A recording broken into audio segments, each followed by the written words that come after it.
كانت محاوله لاحظوا التمريره من ايمن الطائري للقماني اللي حضر الكره امامه يسدد الكره غلطات الحارس مالك عمرو حسين ارتطمت بالقائم ثم تسديده لفائده المنتخب الوطني المغربي الذي كان قريبا من تسجيل الهدف الاول. اعتقد انه هذه المحاوله تعطي ثقه كبيره للعناصر الوطنيه. ابراهيم الرباج ممتاز الرباج على مستوى الجلبنه، مراوغه اولى ثانيه لكن تغطيه حاضره من محمد جمال. ممتاز ابراهيم الرباج، ابراهيم الرباج امكانيه التمرير، ابراهيم الرباج هناك خطا بالفعل، الحكم كيرجع للخطا. السرعه ديال ابراهيم الرباج من اقل من 17 سنه كيخطف الاضواء، ليس فقط بالنتائج اللي حقق حتى الان جوج انتصارات ولكن حتى على مستوى الاداء. هذه محاوله ايليان حديدي امام ثلاثه ديال اللاعبين، ما كاينش هناك خطا، سرجعوا الكره اللاعبين محمد حبيب الزينبي على مستوى الجهه اليسرى لكن البحث على ابراهيم الرباج، كره طويله شيئا ما خارج ارضيه الملعب وشرط لفائده المنتخب الوطني المغربي. دي محاوله امكانيه تمرير فرصه لكن لقب وكذلك التأهل إلى نهائيات كأس العالم. انتهت المحاولة لفائدة المنتخب الوطني المغربي. آدم بوغازير إمكانية الدخول، آدم بوغازير تمريرة ولكن ما كانش بشكل جيد. كل اللاعبين ديال المنتخب الوطني المغربي. هذه محاولة إليان حديدي شو يعمل إليان حديدي بإمكانه يمرر التمرير داخل مستطيل العمليات عند اللاعب بوغازير ثم حديدي. هذه فرصة في القائم الثاني تصل لإبراهيم الرباج، فرصة لفائدة المنتخب الوطني المغربي ولكن مروان بن طالب ما تمكنش من التسديد. تضيع هذه المحاولة على المنتخب الوطني المغربي. تابعنا العمل ديال إليان حديدي، مراوغة أولى ومراوغة ثانية، تمرير لآدم بوغازير. لاعبين الاحتياطيين ديال المنتخب المصري يقوم بمباريات ولقاءات اجل رفع من منسوب تنافسيه على غرار المنتخب الوطني المغربي اقل 23 سنه اللي كان واجه يوم الخميس الماضي منتخب كوت ديفوار. المباراه كانت انتهت بالتعادل سلبي 0-2، مباراه اللي اقيمت مساء اليوم غتكون عنده مباراة ثانية بهدفين مقابل هدف واحد وكذلك انتصاره أمام المنتخب العراقي ب3-0. وصول الدور ربع النهائي، انتصار كان أمام المنتخب الأمريكي ب4 أهداف مقابل لا شيء، وخسارة بصعوبة أمام المنتخب الإسباني بهدفين مقابل هدف واحد. هذه محاولة اتجاه لاعب محمد حبيب الزينبي كينتظر المساندة، مراوغة ممتازة، تدخل من طرف عادل علاء محمد اللي كيبعد الكرة خارج أرضية الملعب. وآدم سودي غير اتجاه الكرة على مستوى الجنوبنا عند إبراهيم الرباج، مازال كنتظروا تحركات ديال إبراهيم الرباج. إبراهيم أمامه لاعبين كينتظر المساندة. الرباج مراوغة ممتازة، مراوغة ثانية والكرة في الشرط في الوقت اللي هناك المطالبة بالخطأ. أمامنا تياغو إيمانويل ليبا بيريرا المدرب البرتغالي. لاحظوا المراوغات والامكانيات التقنيه لابراهيم الرباج لاعب فريق تشيلسي الوطني المغربي. كره طويله على مستوى الجهه اليسرى، ادم بوغازير محتفظ بالكره، بوغازير كيدخل داخل مستطيل العمليات. هذه محاوله امكانيه تمرير، محاوله دائما امكانيه تسديده والهدف الاول، هدف اول لفائده المنتخب الوطني المغربي بواسطة رامي لقماني. فرحة كبيرة للجماهير المغربية، رامي لقماني في المكان المناسب يضع الكرة في الشباك، فرحة كبيرة للعناصر الوطنية وللجماهير المغربية الحاضرة وكذلك الطاقم التقني تحت قيادة تياغو إيمانويل ليما بيريرا. المنتخب الوطني المغربي إذا يصل للمرمى ويصل للشباك الحارس مالك عمرو حسين. لاحظوا الفرحة الكبيرة ديال الجمهور المغربي. تابعنا الطريقه ديال المراوغه ديال اللاعب ادم بوغازير، كذلك التمرير. لاحظوا ادم بوغازير تمكن من التمرير، دخل داخل مستطيل العمليات، يمرر داخل منطقه الجزاء. المتابعه ممتازه ديال إليان حديدي، يسدد كره ارضيه، وهنا المهاجم، هنا الهداف، هنا القناص اللاعب رامي لقماني اللي كيتمكن من تسجيل الهدف الاول لفائده المنتخب الوطني المغربي.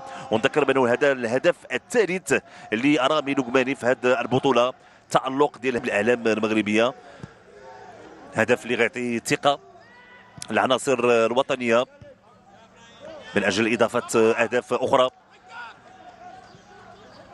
تبدو المحاولة لبحث عن إمكانية تمرير الحديدي هو اللي غادي ينفذ. حديدي رفع الكره لكن بالراس من طرف ادم سودي في الوسط. ادم بوغازير ممتازه على مستوى الجهه اليسرى لإليان حديدي. إليان حديدي شو يعمل؟ إليان حديدي كيبحث عن امكانيه المراوغه لكن المغربي ادم سودي. تدخل والخطا لفائده المنتخب الوطني المغربي. الحكم كيوقف اللعب. حديث مع احمد صفت سجلت المستوى نهائيات كاس العالم بعد ما كان الرقم القياسي لمنتخب اسبانيا اللي كان انتصر 13-0 امام نيوزيلندا نسخه 97. بالتالي المنتخب الوطني المغربي دخل تاريخ النصف النهائي ثم الوصول للمباراه النهائيه، واللي كان المنتخب الوطني المغربي قاب قوسين صراحه قدام الفوز باللقب، خصوصا بانه كان هو سبق للتسجيل بواسطه عبد الحميد ايت بودلان. وبالتالي العمل مستمر والعمل متواصل في كل الفئات العمريه من اجل تحقيق نتائج ايجابيه. حارس ادم معاش لعبت الكره دائريه كانت خطيره. تدخل الحارس ادم معاش. لعبت الكره لادم بوغازير تمريره سهله عند الحارس طرف ايمن الطاهري. ياسين تامر. هذه محاوله لفائده المنتخب المصري. تسبينا كنتابعوا الركنيه اللي تنفذت من طرف احمد صفوت. تدخل الحارس ثم الراسيه. محاوله كانت بواسطه اللاعب خالد موسى. راسيه خالد موسى. يعني التنظيم الدفاعي. لاحظوا المتابعه ديال ادم سودي في الكره الاخيره.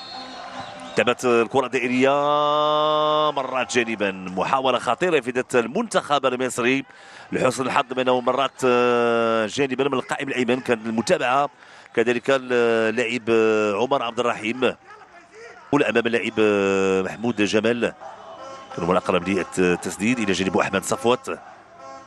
اذا داني كره في العارضه والهدف. هدف تعادل لفائده المنتخب المصري.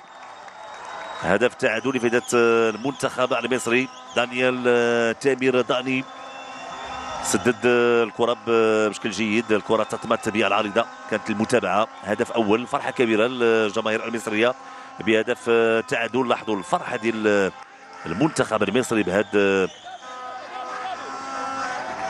تعديل الكفه. اذا هدف تعادل جاء من كره ثابته نفذت من طرف لاعب داني. لاحظوا الكرات تتبات بالعارضه كانت صعبه رغم انه كانت المتابعه ديال عادل علاء. وهدف تعادل لفائده المنتخب المصري. نتابع من جديد المتابعه ديال عادل علاء. تمكن يوضع الكره في الشباك. علاء يتمنى الهدف ما ياثرش على كره طويله على مستوى الجهه اليمنى لبحث عن امكانيه المراوغه من طرف ايمن الطاهري والحكم ادم سودي. كره بالكعب دي محاوله لفائده المنتخب الوطني المغربي. امكانيه التمرير من طرف لاعب ابراهيم الرباج يسدد وتدخل الدفاع. ابراهيم الرباج يستعد لاعطاء انطلاقه هذا الشوط الثاني بالفعل. والكره لفائده إليان حديدي بالاضافه لادم بوغازير وادم لاكي وابراهيم الرباج. رامي لقماني. هذه محاوله لفائده المنتخب الوطني المغربي ثم ابراهيم فايق. تسديده لكن الكره بعيده كانت بواسطه لاعب ابراهيم فايق امامنا هو اللي سدد الكره الاخيره. فريق فاينورد الهولندي مستوى عالي وهذا كيساهم في رفع من القدرات التنافسيه. هذه محاوله لفائده المنتخب الوطني المغربي من الجهه اليسرى. تمريره لكن العوده والتغطيه الدفاعيه. ادم سودي في الجهه اليسرى. متابعه المحاوله لبحث عن امكانيه الدخول داخل مستطيل العمليات لكن الحكم اعتقد انه التصفيات الخاصه بشمال افريقيا تكون اقوى. كلها ديربيات مغاربيه. طموح قوي وطموح مشروع لكل المنتخبات من اجل نفذت الركنيه. هذه الركنيه الاولى في هذه الجوله الثانيه. محاوله تصل الكره لدانيال تامر. دانيال كيرفع الكره خطيره خطيره خطيره مره جانبا.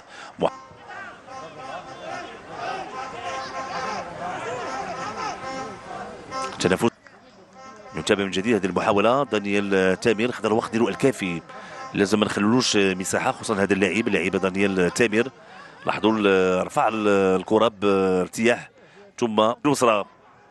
انطلاقه ديال لاعب زياد سعودي. استعداداته لنهائيات كاس العالم مقرر شهر يونيو المقبل. هذه محاوله لفائده المنتخب الوطني المغربي، فرصه لكن الكره مشات فوق المرمى. كانت محاوله لفائده المنتخب الوطني المغربي بواسطه رامي لقماني. طريقه جميله باش نسلم من المدافعين. طلب الكره، لاحظوا الطريقه باش خدا الكره بشكل ممتاز. كره في الوسط وقراءه ممتازه لمساحه الملعب. تمرير باتجاه لاعب ادم بوغازير، وهي فرصه كذلك للاطار الوطني محمد وهبي لمتابعه وكذلك معاينه عناصر. قد نتابع وليد بن صلاح، لاعب اللي بامكانه يعطي حلول خصوصا على مستوى وسط الميدان. كذلك قد نتابع محمد احمد مستاج. هذه محاوله دخول داخل مسطح العمليه، تمريره في الوقت هناك المطالب. لاحظوا التوغل ديال العميد مروان بن طالب في الوقت اللي امير حسن اراد ابعاد الكره. تقريبا كان هناك لمسه يد كما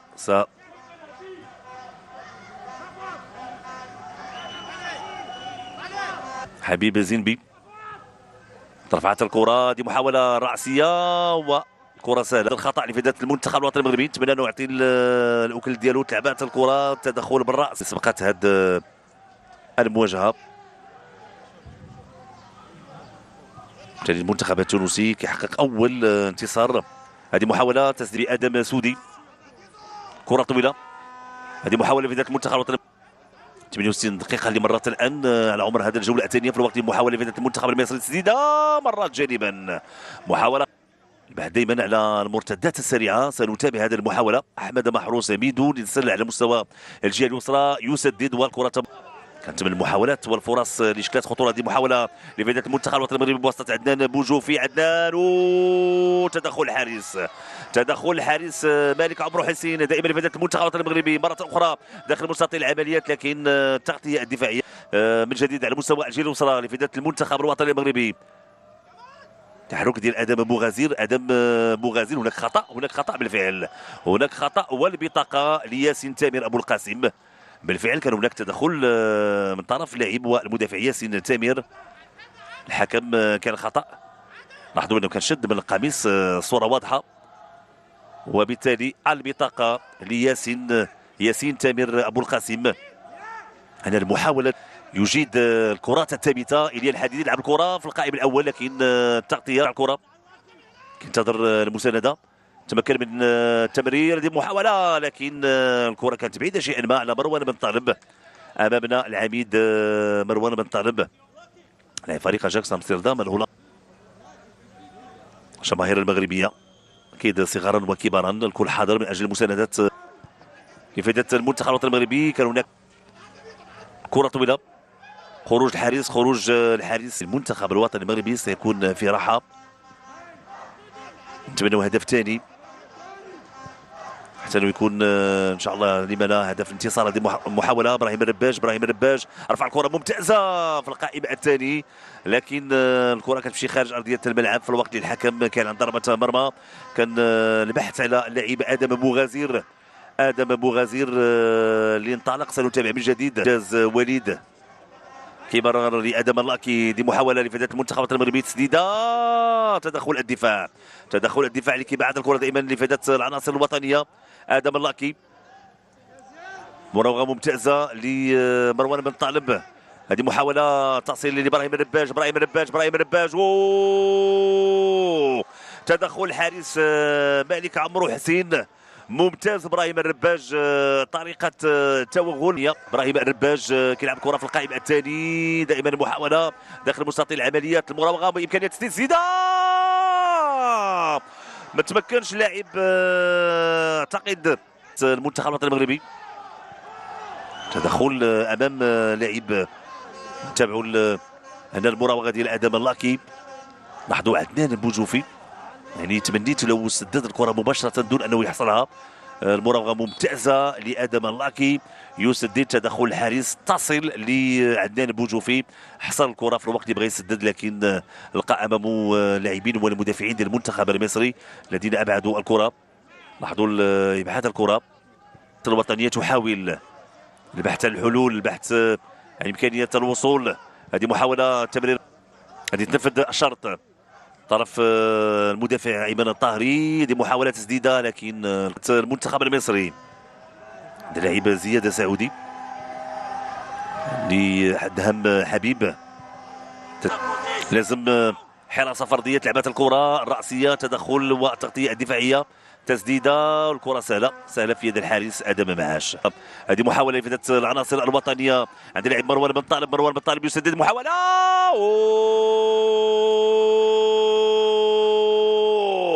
هدف ثاني لفتة المنتخب الوطني المغربي. هدف ثاني لفائدة المنتخب الوطني المغربي، اعتقد بواسطة عدنان بوجوف للشباك. سنتابع من جديد تسديدة مروان بن طالب ثم المتابعة. لاحظوا التغيير اتجاه الكرة وتغيير المسار، وبالتالي الكرة تعانق الشباك. هدف ثاني لفائدة المنتخب الوطني المغربي. لاعب عدنان بوجوفي هو اللي لمس الكرة، بالتالي غير المسار ديالها. فرحة كبيرة للاعب عدنان بوجوفي وللعناصر الوطنيه. اذا المنتخب الوطني المغربي كيتمكن من اضافه الهدف الثاني وانه ياخذ التقدم في هذه المباراه. فرحه كبيره